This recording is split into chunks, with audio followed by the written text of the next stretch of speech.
Bonjour à tous, je suis Christian Pedlauer de l'Odis, le responsable du DSA de l'ENSA-PLV, qui s'appelle Projet de territoire, et je m'occupe donc de la partie internationale du DSA, qui depuis plusieurs années se consacre à l'Afrique,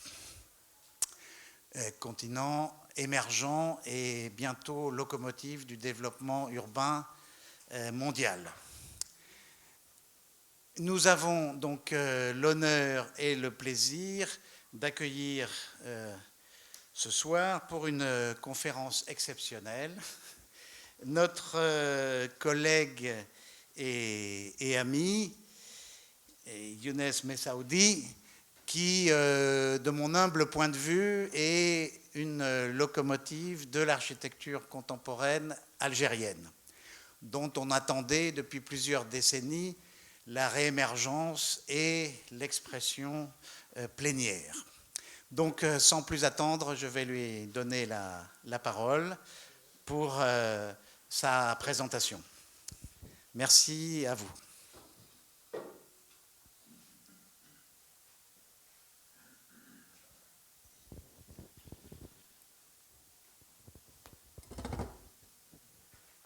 Merci Christian pour ton invitation. Lorsque j'ai rencontré Christian et je lui ai montré un peu nos travaux, et il m'a dit ceci: Lounès, tu fais de l'architecture avec des bouts de ficelle. Donc je voulais juste lui dire que les ficelles sont très fines et je suis obligé parfois de faire beaucoup de nœuds et de les rassembler pour pouvoir faire donc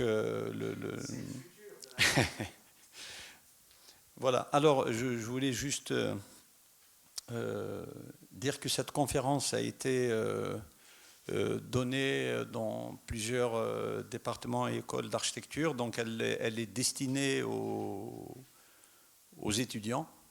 Donc je demande à mes confrères qui sont présents de remettre un petit peu les pendules au temps où ils étaient étudiants pour poursuivre cette conférence.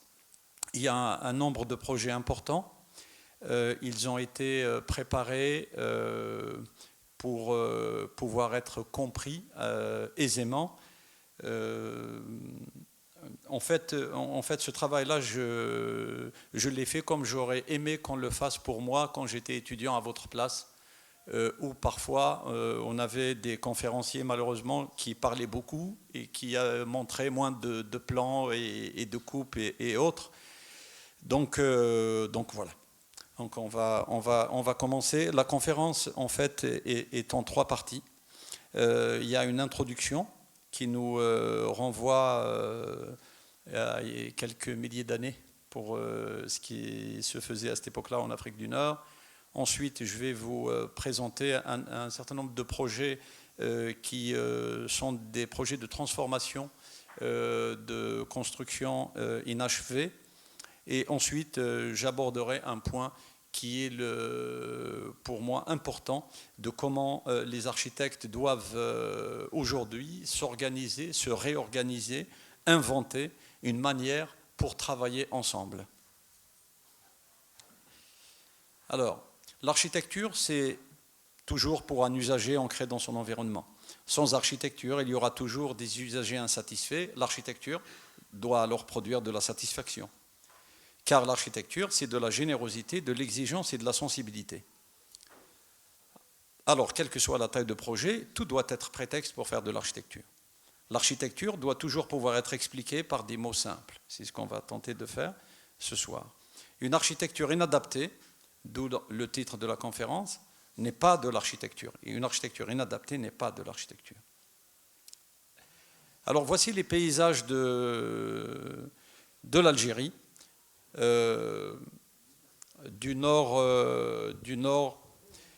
au sud algérien. Et il y a des milliers d'années, les anciens ont trouvé des solutions pour habiter sans climatisation ni électricité, dans des habitats confortables. Et tellement c'est tellement important de signaler ce qui a été fait depuis ces temps anciens que j'ai jugé utile de mettre cette frise qui part de la fondation de Carthage. Il y a 2800 ans, Carthage a été fondée près d'une centaine d'années avant Rome. Et on voit ici l'influence autour de la Méditerranée de cette grande civilisation.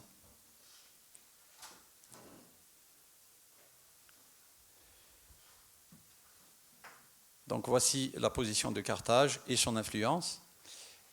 Voici une reconstitution de la ville de Carthage et du port de cette ville. Alors vous imaginez que ce port-là, il faut faire énormément d'efforts pour se dire qu'il a été conçu et construit il y a 2800 ans avec les moyens de l'époque. Donc vous voyez cette partie centrale qui abritait donc les bateaux. Elle est ici, elle fait à peu près 100 mètres de diamètre. Voici les maisons en bande avec des patios au centre, des citernes de récupération d'eau pluviale, il y a 2800 ans, également une baignoire. Voici la maquette qui se trouve au musée de Carthage, avec ses maisons, et s'il vous plaît, un règlement d'urbanisme au IIIe siècle avant Jésus-Christ. Quelques détails des réponses dans le sud algérien, ça c'est à l'ouest à Tlemcen, en Kabylie, la refondation au Xe siècle de la Casbah d'Alger, au Xe siècle également les pentapoles du Mzab, le tombeau de Imdrasen qui se trouve à Batna au IIIe siècle avant Jésus-Christ.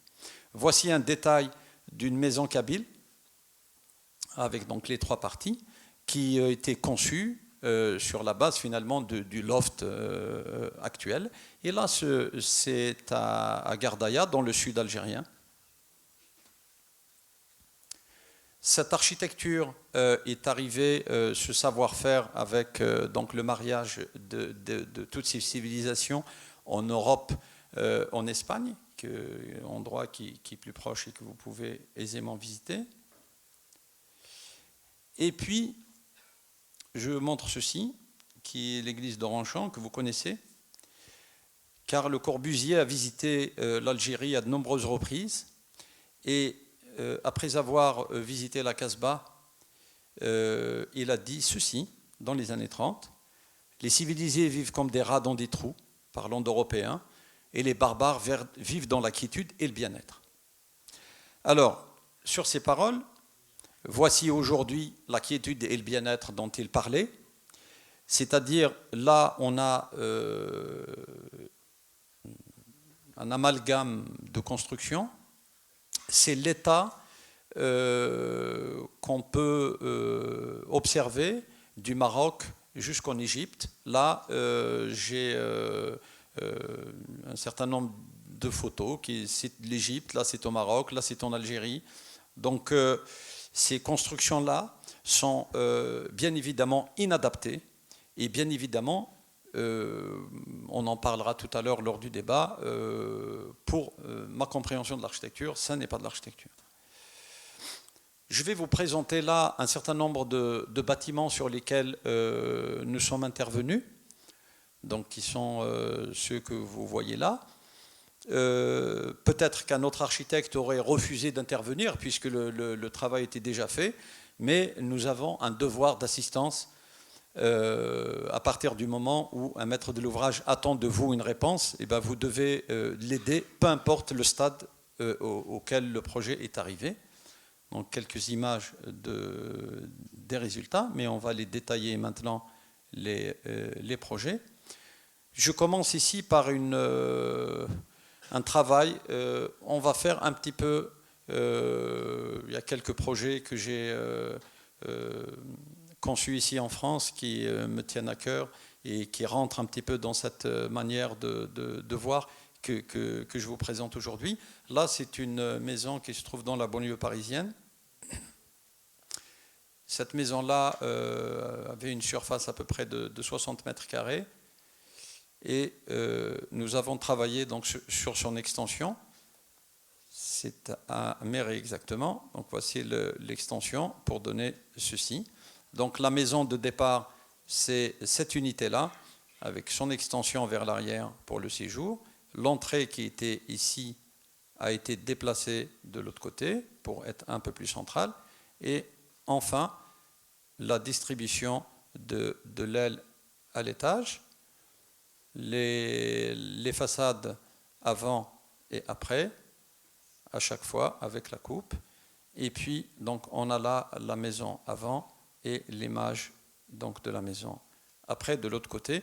En fait, on a enlevé entièrement, bon, désolé, ça ne marche pas très bien ce truc, donc entièrement l'enduit pour faire apparaître et retravailler la pierre en façade et la continuer, bien entendu, de l'autre côté.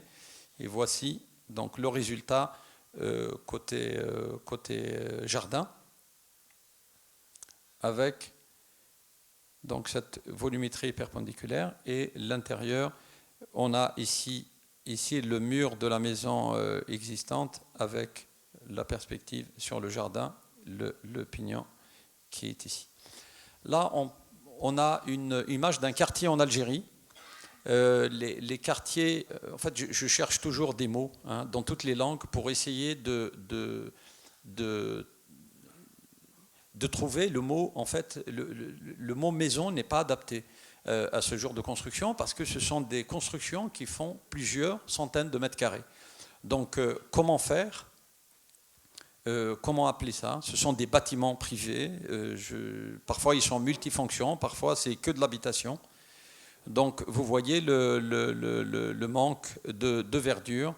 Ce n'est pas parce que les propriétaires n'ont pas les moyens, bien au contraire, mais la réflexion sur les espaces partagés n'y est pas. Là, j'ai pris cette photo aérienne pour dire, est-ce que la réponse est ceci ? Ça, c'est en France, je ne sais pas où, mais c'est tellement répété un peu partout. Je pense que les problèmes que nous rencontrons là sont les mêmes ici, parce que tout ce qu'on voit là, il n'y a pas d'architecte ici. C'est exclu, l'architecte est exclu de tout ce qui se construit de pavillonnaire en France. Alors voici le premier projet. Le projet est arrivé lorsque le maître de l'ouvrage est venu me voir, il était dans cet état-là, que nous avons modélisé ici pour arriver à ce résultat. Donc voici le travail terminé. Derrière ça, il y avait une piscine. Pour lui, c'était pour l'aération. Enfin, il y avait des décalages. Enfin, voilà. Donc on a décomposé la volumétrie et puis créé des terrasses rendues intimes et plantées. Et voici l'intérieur de la piscine avant et le traitement. Donc, je rappelle simplement que cette manière d'éclairer existait dans le sud algérien, particulièrement dans le Mzab, et il se trouve que le propriétaire est d'origine du sud algérien. Et lorsque j'ai fait ce travail, il m'a dit, mais on dirait que tu as fait quelque chose en fait, de chez lui. Donc ça lui parlait, et je lui ai dit qu'on a trouvé une solution pour éviter l'entretien. Et là, l'éclairage suffisant, parce qu'il y a la bonne orientation. On a eu le même langage pour la cage d'escalier, qui était donc arrondie. Et à l'intérieur, nous n'avons absolument rien fait, sauf cette rambarde d'escalier. Évidemment, le voisin d'à côté est venu, nous voyons travailler, et il est venu nous demander de s'occuper de finir ça. Quand je repense à toute l'énergie qu'on a mis pour arriver au résultat que je vais vous montrer, rien que dépenser, ça me fatigue. Voilà. Donc voici la volumétrie. À chaque fois, il faut chercher une décomposition. D'abord voir avec lui ce qu'il allait en mettre. Là, il se trouve qu'il habite cette partie-là. Et le dessous, il est distributeur de livres. Donc c'est un showroom de livres en fait. La partie basse, Donc tous ces décalages-là existaient déjà, on les voit ici. Donc on les a conservés, on n'a pas cherché à les masquer. Mais bien au contraire, ils nous ont servi à créer un socle et de poser sa maison au-dessus. Et une autre particularité qu'on a vue tout à l'heure en plan de masse, c'est que ces propriétaires-là ont une parcelle de 400 et construisent 400, ils ont 200 et construisent 200. Ce qui fait qu'en fait, il n'y a pas de jardin, il n'y a pas d'espace vert, contrairement au quartier pavillonnaire que je vous ai montré, où il y avait quand même beaucoup de verdure. Mais si on les laissait faire, peut-être qu'ils feraient aussi comme ça. Et du coup, il faut réfléchir comment leur créer de la verdure, parce que les espaces verts sont absolument nécessaires pour la vie. Donc on a beaucoup travaillé là-dessus aussi. Lorsque l'étude est incomplète, où le temps n'est pas suffisamment, où l'étude n'est pas suffisamment aboutie, on se retrouve avec ce genre de plan, et où vous voyez un nombre de poteaux absolument astronomique à l'intérieur. Là, c'est son showroom de livres. Et puis en haut, c'est de l'habitation.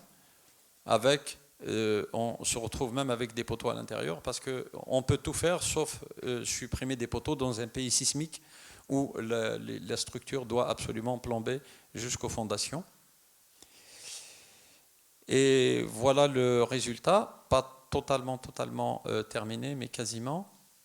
Mais l'essentiel est là. Et voici donc la maison dans son environnement. Et ce que je vous disais tout à l'heure, le jardin qui n'existe plus sur la parcelle, on doit le créer. Donc on le crée en jardin suspendu sur les terrasses. Là, c'est un travail sur un showroom automobile qui était composé d'une structure métallique et puis d'un bric-à-brac de murs en parpaing, en maçonnerie, ainsi de suite.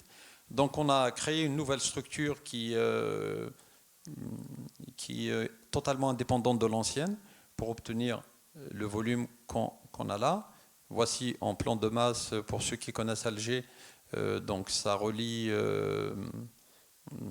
à la mer, en fait la mer est de ce côté-là, vers le ministère des Affaires étrangères au-dessus, et c'est à côté d'Oriyad al-Fatah.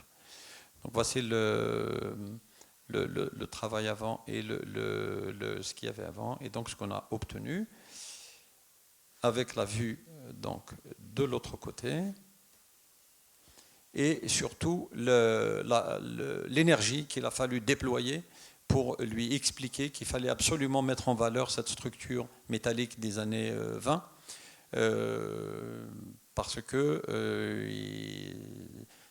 d'abord on ne fait plus des structures comme ça, ensuite elle est très belle une fois mise en valeur, et ce qu'il a accepté, et donc on a obtenu ceci. Et je lui ai dit aussi qu'il allait avoir un showroom qui n'existe pas ailleurs, parce qu'il aura cette particularité.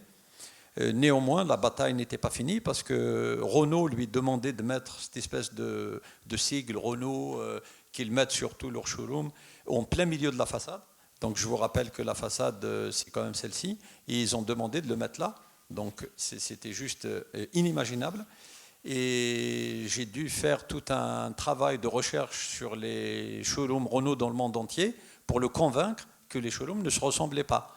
Donc il est allé avec ça chez Renault pour obtenir ça. Et maintenant Renault est très content, il le donne en exemple, tout ça. Donc ce que je veux vous dire simplement, c'est qu'il faut vous battre. Il faut vous battre, pas évidemment s'entêter, mais quand vous êtes persuadé que c'est pour le bien du projet, il faut absolument, il faut ne rien lâcher. Et voici la mezzanine qu'il m'a demandé pour stocker ses pièces. Finalement, c'est devenu ses bureaux, parce qu'il trouvait que l'espace était très bien. Là, c'est un projet de logement qui se trouve en Kabylie, à Zazga exactement, pas loin de Tizi Ouzou.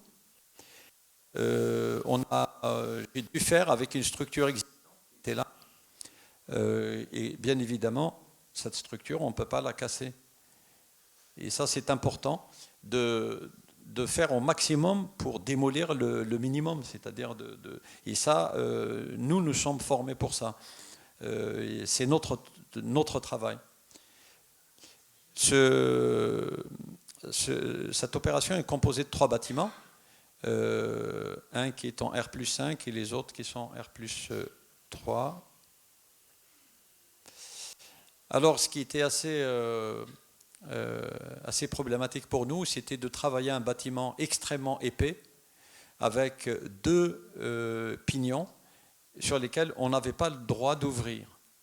Donc ça a été vraiment très complexe et on a réussi à le convaincre que les parties chambres pouvaient avoir donc des portes-fenêtres donnant sur ces balcons et ces loggias. Donc on a la cuisine ici qui est éclairée sur cette courette, la salle de bain, les 2 chambres, la 3e chambre est là, l'ouest est là et l'est est de l'autre côté, et surtout le salon qui donne sur quand même la route. Donc et ça s'est très bien passé puisqu'il a vendu la totalité de ces logements. Et puis pour les autres bâtiments, nous avons dessiné des appartements assez conventionnels avec des loggias, on va regarder le détail tout à l'heure, et puis la partie nuit et les 3 chambres. Et on va voir là le travail donc, sur les sous-bassements de ces bâtiments avec l'utilisation d'un matériau local qui est de la pierre, parce que énormément de villages kabyles sont construits en pierre. Donc là, le résultat, on a ces banquettes-là, en fait, qui servent de support pour ces bâtiments. Et la partie donnant sur la voie principale, les pignons ont été percés avec des briques de verre pour pouvoir capter la lumière. Donc le pignon de l'autre côté également.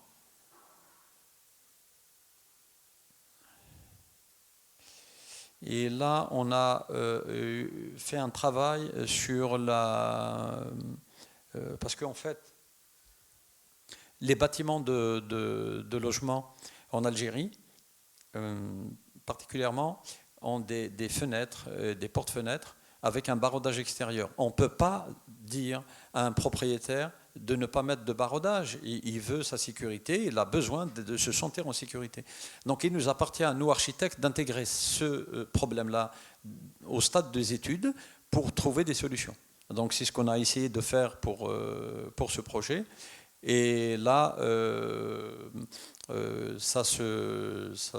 c'est quasiment terminé et ça se passe très bien. Mais persuader en fait le maître de l'ouvrage pour lui dire qu'on va pouvoir avoir la tôle, la découper, avoir 3 ou 4 intervenants, la peindre en époxy, la poser, ça lui paraissait une montagne à faire. Donc je lui dis non, on s'en occupe, on va y arriver. Donc on a pris le motif berbère des tapis berbères, on a travaillé avec ce motif-là, et donc là, vous voyez donc le résultat obtenu. Aujourd'hui, il y a déjà donc, un certain nombre, ça n'est pas posé entièrement. De l'intérieur, on a cette vue-là fermée et là ouverte, et de l'extérieur, on garantit d'abord, l'intimité, 2, avec un résultat que vous pouvez voir qui quand même autre que le barodage, et puis la sécurité également. Ensuite, on a travaillé sur la grille de clôture, parce que pour avoir un maître de l'ouvrage qui va vous dire non, c'est pas assez bien, faites mieux, trouvez une harmonie, vous ne l'aurez pas. Voilà. C'est très simple, ça c'est notre problème à nous. C'est à nous d'être moteurs dans les propositions. Donc, si nous on ne l'est pas, les maîtres de l'ouvrage, il veut il va mettre un barodage et puis c'est tout. Si vous tardez aussi à proposer des solutions intéressantes, il va en choisir une lui. Il ira chez le ferronnier du coin, il va prendre une. Donc là, on s'est donné un peu de mal pour essayer de trouver une grille particulière. Là, on a travaillé sur un motif de vibration, comme les dessins de voix. Finalement, en posant l'échantillon sur place, on s'est rendu compte, après avoir fait une maquette, que ce n'était pas assez sécurisant, parce qu'on pouvait tirer sur les barreaux qui sont en bas, et puis on pouvait passer. Donc on a fait encore un autre échantillon, qui est plus un peu de cet ordre-là. Donc on le voit ici, on va le voir. Donc voici le résultat qui n'est pas avec la couleur, bien évidemment, ça c'est une couleur de dentérouille. Et puis quand on l'a en façade, on a quelque chose qui est très rythmé, et tout ça est fait avec le même profilé. C'est la même taille, ils sont tout simplement posés avec des angles différents. Dans ce projet, on a également fait travailler, parce qu'il y a une école des beaux-arts à Zasga, on a fait travailler un professeur de céramique pour le travail d'une mosaïque dans chaque hall de bâtiment, ce qui a été fait avec des motifs, avec des arbres qu'on trouve là-bas. Donc voici le chantier qui n'est pas tout à fait terminé. Là, rapidement, un chantier qui est en cours. Voilà. Voilà le type de travail que nous faisons. Pas uniquement ça, mais il faut le faire. La structure à l'arrivée, c'est celle-là. Donc on fait toute une étude sur l'analyse du béton pour savoir quelle est sa qualité. On refait les poteaux qui sont à refaire. Ensuite, on travaille avec le programme du maître de l'ouvrage pour aboutir, bien entendu, au résultat qui soit cohérent avec les attentes du maître de l'ouvrage et puis la satisfaction esthétique et d'intégration.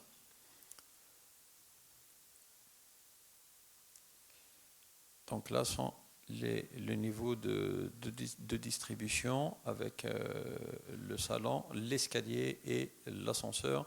Et puis c'est une propriété qui fonctionne qu'avec des suites. Donc à chaque niveau, il y a des chambres avec donc des dressings, des salles de bain et la suite. Et pareil pour les autres. Voilà, cette opération a deux, en fait, ce chantier a deux accès et une rue en haut, une autre en bas, avec donc la coupe. Et un petit détail, lorsque ce maître de l'ouvrage-là est venu me voir, il y avait en fait un sous-sol qui était prévu pour un stationnement de véhicules, sauf que ça ne fonctionnait pas du tout. Au niveau du sous-sol, alors je vais vous montrer ça, voilà. Donc il y avait une rampe prévue à cet endroit, sauf quand on arrive là, on a un poteau ici, un autre ici, et que pour faire demi-tour, enfin c'était infernal. Donc j'ai convaincu que les voitures, il fallait les mettre simplement au-dessus, et donc on a trouvé un programme pour le sous-sol, qui est une salle de jeu, une salle de cinéma, un hammam, etc. Voilà, et pour travailler dans cet objectif-là. Là, c'est encore un autre bâtiment, et c'est celui-là qui nous a permis d'être primé au Prix national d'architecture en 2012. Au départ, je ne comprenais pas en fait pourquoi on ne le rasait pas tout simplement pour faire un projet, mais le raser pour faire un projet demandait plus de temps et allait coûter un peu plus cher. Donc on a essayé de travailler avec, on a fait avec. Voilà. Donc voici le terrain qui fait 385 mètres carrés exactement, avec une rue en pente de 19% et une autre de 8% de ce côté-là, et surtout avec une construction existante qu'il fallait garder. Là, il s'agit d'un établissement de santé. L'établissement de santé, le plus important que vous aurez à travailler, c'est l'espace d'accueil et d'orientation, qui est un lieu d'échange et qui doit être absolument réussi. Et bien après viennent les autres parties des établissements de santé qui sont comme le pavillon des urgences, les plateaux médico-techniques et les pôles spécialisés. Alors, ce centre, cette clinique de fécondation in vitro disposait de très peu de place et nous a fallu trouver des espaces multifonctionnels. C'était la seule solution pour pouvoir caser absolument tout le programme à l'intérieur. Donc là, on a l'entrée, la salle d'attente ici. En même temps, il y a l'accueil. En même temps, donc, on a la circulation vers les laboratoires et donc la circulation également du personnel vers les vestiaires, l'office. Et puis à l'étage supérieur, voilà, on est là. On a la salle d'attente en double hauteur qu'on va voir tout à l'heure, les cabinets de consultation, l'accueil et le laboratoire de fécondation in vitro, les salles de repos et l'administration de la clinique qui est au deuxième étage avec des circulations, toutes les circulations verticales ou horizontales sont éclairées naturellement. Donc là, dans l'escalier, ils n'allument pas du tout, quasi toute la journée, jusqu'au soir. Ça, c'est très important, surtout dans un pays qui ne manque pas de lumière. Voilà.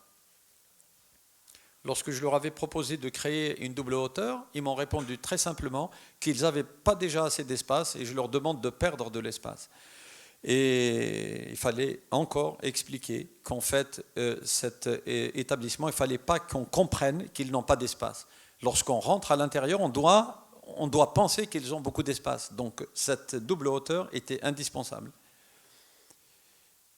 Voici le résultat en façade avec un autre travail de clôture. Et donc, l'histoire, toujours, avec les parties que nous avons enlevées, les parties que nous avons rajoutées et le résultat.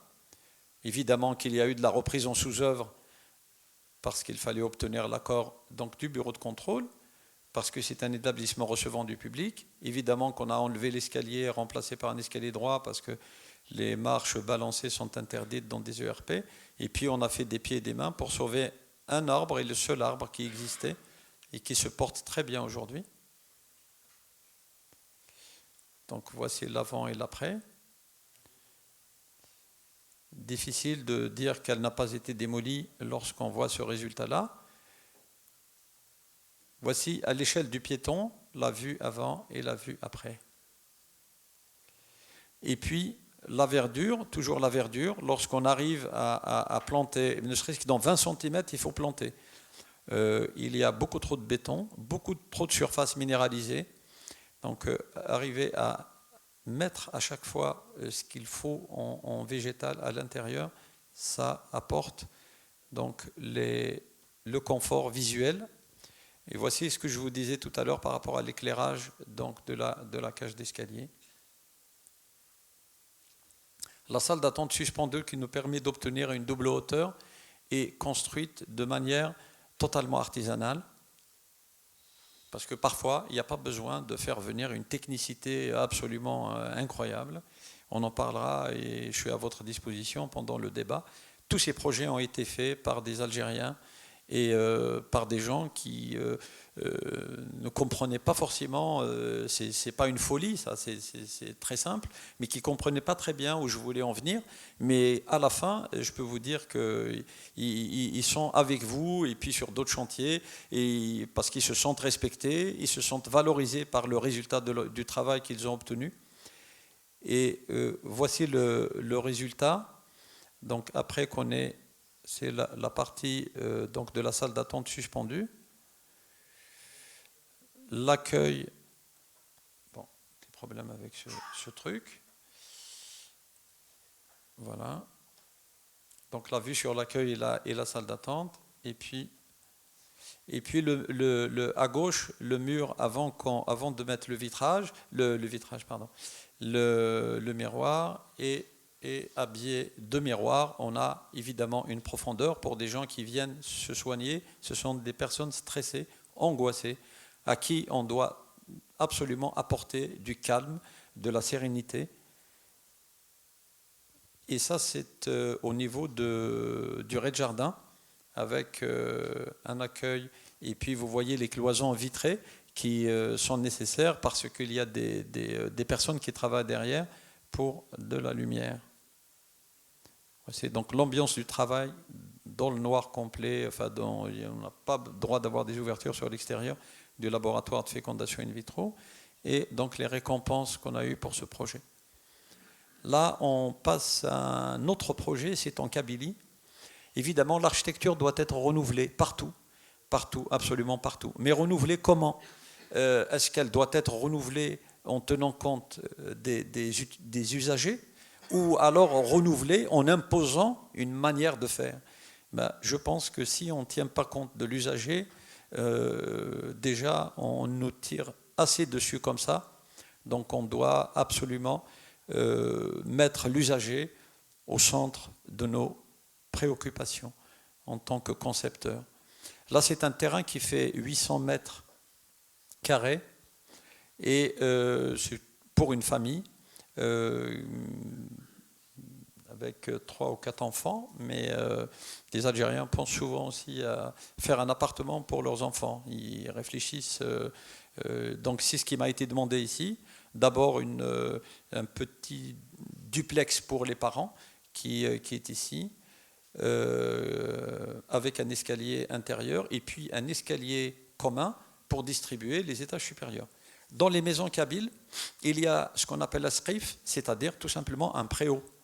Et comme ce propriétaire a des enfants en bas âge, je me suis dit que pendant l'hiver ou pendant l'été, ça serait bien de leur faire un préau, de leur offrir un espace couvert qui est celui-ci, cette partie-là, sous laquelle on passe pour accéder à l'autre côté. Et donc, quand j'ai présenté le projet, il m'a dit « Mais tu me rappelles mon lycée, pourquoi tu me fais quelque chose comme quand j'étais au lycée, je n'ai pas une maison comme les autres ». Et petit à petit, en parlant, évidemment en présentant le projet à sa famille, à son épouse, il a compris l'intérêt d'avoir un espace couvert mais ouvert sur le jardin pour que ses enfants puissent jouer. Et puis il y a l'intimité.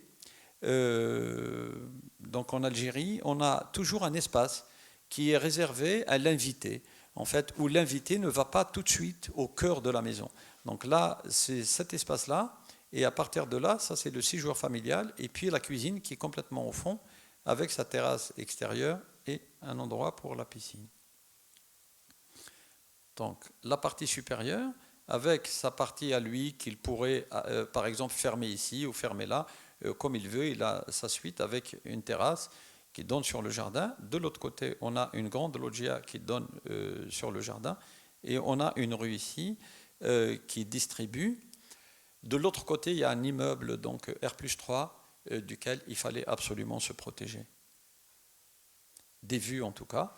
Et puis là, les appartements pour ces enfants, avec la partie nuit, la partie jour, avec chaque appartement sa terrasse, donc jusqu'au dernier, avec les terrasses en cascade de l'autre côté. Et puis voici en coupe, avec un sous-sol pour 5 voitures, donc ça a été la demande. Et la partie, toujours l'intégration et l'utilisation du matériau local qui est la pierre. Et voici la façade là c'est la voie principale et la voie secondaire qui fait face en fait à un autre propriétaire. Il n'a pas compris du tout que je ne fasse pas de fenêtre ou de porte-fenêtre ou de balcon. Donc pareil, avec le temps, je lui ai expliqué qu'il n'a pas de balcon ici parce qu'il n'a pas besoin de regarder ce qui se passe chez son voisin, mais par contre, il a des terrasses ici, là et là. Donc il a, je ne sais pas à quel point il a accepté, parce que finalement, il peut à n'importe quel moment écouter ce qu'on lui dit et puis changer d'avis et mettre des balcons ou des fenêtres, je ne sais pas. Donc pour le moment, je n'ai pas la mission de suivi de ce chantier, donc le chantier est en cours. Là, c'est un autre projet sur une parcelle de 200 mètres carrés où il y a plutôt 4 niveaux. Donc, je vais vous montrer une coupe, comme ça, c'est plus clair. Donc, le terrain il y a 12 mètres de décalage entre la rue haute et la rue basse. Je suis parfaitement conscient qu'on passe d'un projet à un autre, mais voilà. C'est pour ça que je vous ai dit que c'était une conférence absolument pour les étudiants, pour voilà, saisir un petit peu ce cheminement de conception. On a 12 mètres de dénivelé avec une partie garage, technique, tout ça en bas. Les chambres commencent à partir de ce niveau-là. Et bien évidemment, l'entrée des invités et le séjour, c'est au niveau de la partie haute, de la rue haute. Voici la décomposition volumétrique de ce terrain pour arriver à ce résultat-là avec une passerelle en haut qui passe par-dessus la piscine et la vue sur mer est de l'autre côté. Donc là, on a la vue sur la mer. Et la circulation que vous avez vue là tout à l'heure, c'est bien entendu celle-ci, qui à chaque fois en fait qu'on descend, on a la vue sur mer et puis c'est transparent. Et ce projet-là est en cours de réalisation.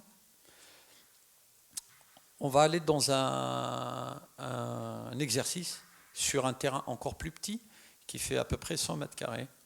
Le propriétaire est à cette maison-là, c'est dans un endroit un peu dense. Et donc, voici la maison existante et la partie donc, de la maison sur laquelle on allait travailler, en sachant qu'au rez-de-chaussée de ce volume-là, il y a les places de stationnement qu'il ne fallait pas toucher. Donc on les a laissées, on lui a dessiné la maison au-dessus des parkings. Donc il était bien content qu'on ait conservé ça. Donc le travail en volumétrie, on va le regarder en plan.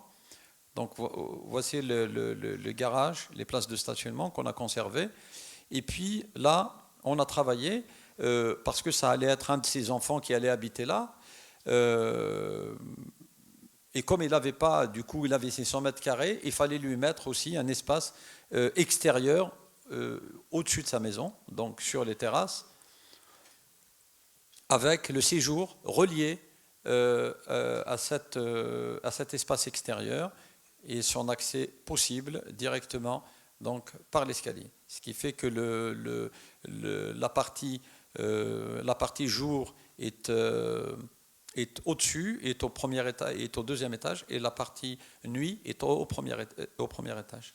Ça aussi, c'est quelque chose qu'il avait un petit peu, il avait un peu de réticence, mais quand on arrive à faire, en fait, c'est assez simple. Il a tout de suite accepté pour l'utilisation de cette cour et de cette terrasse jardin. Donc voici la volumétrie avec un traitement particulier là pour la cage d'escalier. Et puis une architecture volontairement fermée parce que en fait le maître de l'ouvrage, on n'a pas fait d'études de psychologie, mais on devrait en fait. On devrait. Parce qu'il vous demande une chose, il pense autre chose. Donc vous devez déduire oui, mais moi je veux une cuisine ouverte, juste ça. Mais en fait, il veut une cuisine fermée. C'est absolument incroyable. Et si vous l'écoutez, il va vous laisser aller loin et donc perdre du temps. Donc il faut être incisif. Il faut voilà. Donc l'Algérien, la famille algérienne aime avoir son intimité. C'est comme ça. Et puis voilà. On va voir un autre projet qui est intéressant à ce point de vue. Désolé, j'étais en Algérie, là je suis en France. Là. Ça, je montre ce projet pour les étudiants parce que ça fait guère que 60 mètres carrés tout simplement. C'est à Nogent-sur-Marne. C'est tout petit. Voilà. Ça a été dessiné comme un bureau. Donc là, c'est vraiment la parcelle qui est comme ça. Et voici la façade sud. Quand j'avais ce chantier, il y avait un vieux monsieur qui habitait en face. Il est venu me voir. Il avait plus de 80 ans. Il m'a dit, monsieur, je vous vois faire. Je connais ce terrain depuis des décennies. Je ne comprends pas ce que vous allez faire. Est-ce que vous pouvez m'expliquer ? Et du coup, il me dit, parce que je le vois de chez moi, il habitait en haut, il me dit, mais c'est une pointe. Qu'est-ce que vous voulez faire de ça ? Donc je l'ai fait rentrer dedans, je discutais avec lui et je lui ai montré. Donc je lui ai montré les photos à l'intérieur. Donc ça c'est l'extérieur. Et là c'est zéro, profondeur zéro ici. Donc voilà. Donc on a évidé évidemment toute la partie là où ça allait être zéro. Et pour faire de la double hauteur, donc Et voilà. Donc je pense qu'en fait, chaque exercice, chaque solution trouvée doit être connue de tout le monde, d'un maximum de gens. Je trouve, comment vous dire, je suis un peu frustré que, en fait, tout ceci, on le partage contre nous. On devrait sortir dans la rue et puis dire aux gens, attendez, venez, regardez ce qu'on fait, regardez ce qu'on est capable de faire. Chaque architecte, et là, je voulais juste revenir sur ce que disait Christian tout à l'heure, je suis qu'un petit artisan de l'architecture. Voilà. Donc, il y a tellement d'artisans de l'architecture, il y en a tellement qui n'ont pas forcément le temps de préparer une communication, de travailler dessus, de prendre... Ça nous a pris des mois et des mois, mais c'est toujours un plaisir que de partager ça avec des étudiants. C'est très important. Et je pense que chacun de nous a le devoir de faire ça. Là, c'est un exercice sur une parcelle, dans un quartier dense, aux environs d'Alger. La parcelle fait 200 mètres carrés. Le travail, les règlements d'urbanisme nous donnent à pouvoir faire ça. Voilà, donc 2 étages, rez-de-chaussée, 2 étages. On a la possibilité de faire un travail pour une architecture introvertie, en recherchant cette intimité, comme ce qui existe dans la Casbah d'Alger, comme ce qui existe dans à Gardaïa, ou même les maisons de Carthage il y a 2800 ans. Nous n'avons absolument rien inventé. On a choisi de travailler sur un nouveau concept d'introversion à l'intérieur, en ouvrant plutôt les patios. Donc, travailler en n'ayant pas le patio entièrement fermé, avec les 4 côtés, mais en lui laissant un côté ouvert, parce qu'il y a un petit côté oppressant d'avoir cette architecture un peu, je ne vais pas utiliser un mot fort, un peu carcéral, quoi. En fait, il n'y a pas de perspective, c'est plein partout. Donc on a travaillé pour laisser une fenêtre. En fait, on a la fenêtre bien évidemment vers le ciel, mais on doit laisser, enfin, on a pensé ça comme ça, de laisser une fenêtre aussi pour avoir, entre autres, cette perspective sur ces dégradés de terrasse sur cette rue, d'où l'emplacement. Donc voici le plan de masse avec les terrasses suspendues, les jardins et terrasses donc suspendus. Et puis le travail en plan avec le rez-de-chaussée et le jardin, une partie bureau, un espace d'invités, l'espace familial avec les cuisines entièrement orientées à l'ouest, et surtout sur un voisin qui est à 6 mètres. Parce que le travail automatique voudrait que, voilà, on fait des portes-fenêtres, on va regarder tout à l'heure, on fait des balcons, on a la rue, on fait ça, voilà, c'est tout.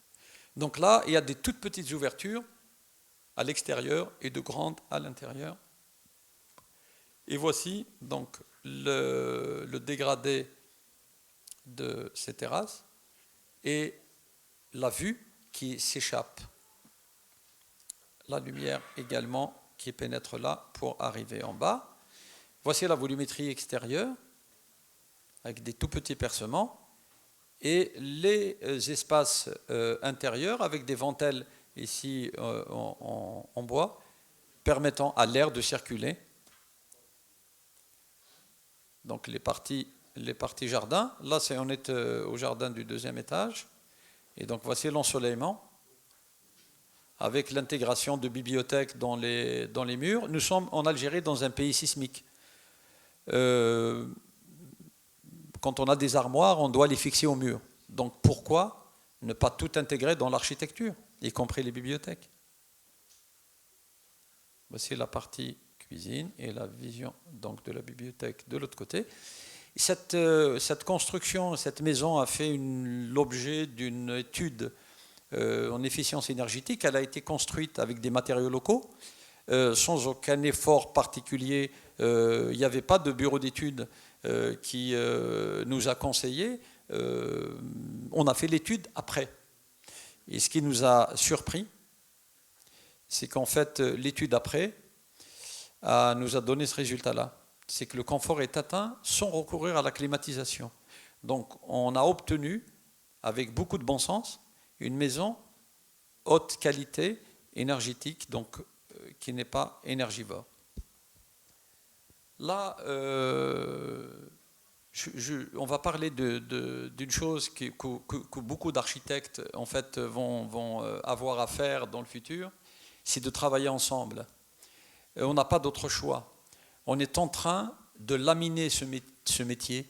On est en train, en fait,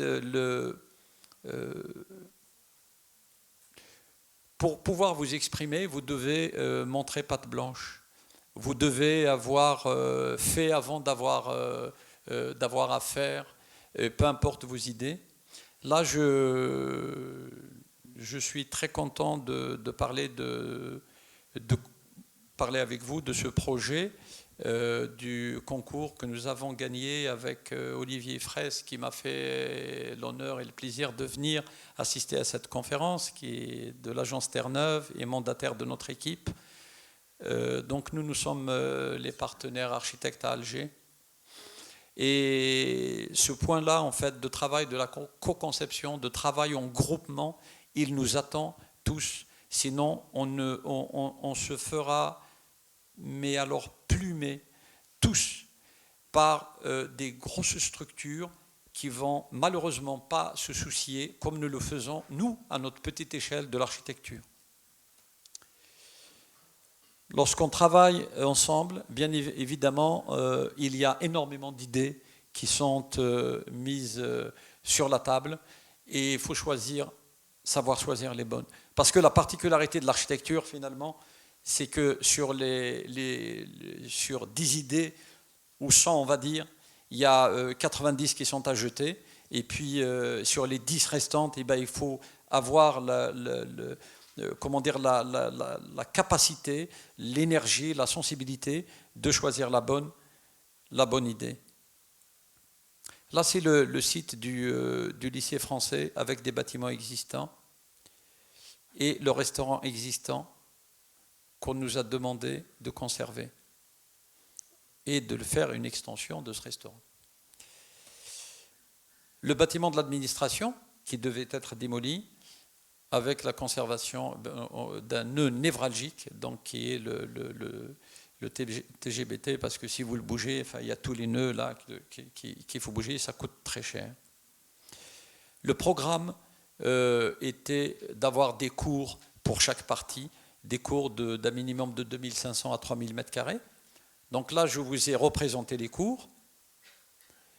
Et une fois qu'on a représenté les cours, il nous reste dans le pointillé pour pouvoir placer les bâtiments finalement.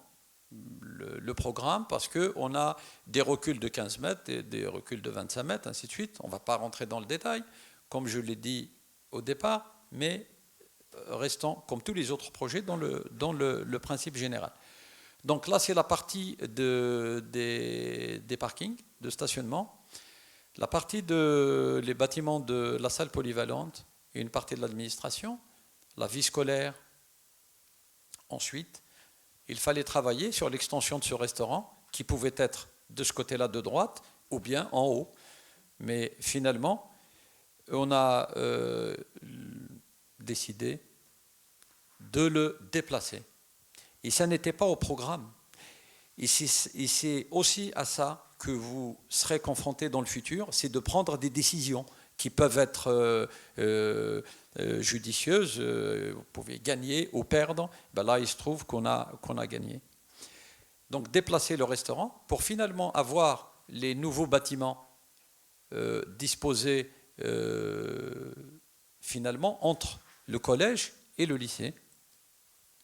Et ces bâtiments-là sont reliés donc, par des passerelles et nous avons donc libéré les espaces pour les extensions futures. Donc on va le voir ici avec donc on voit les existants en gris. Et ce travail-là, comme vous le voyez, a été ensemble. Il y a un lien dans ce qu'on disait, là, de ce que je disais depuis le départ, c'est le travail pour une architecture adaptée.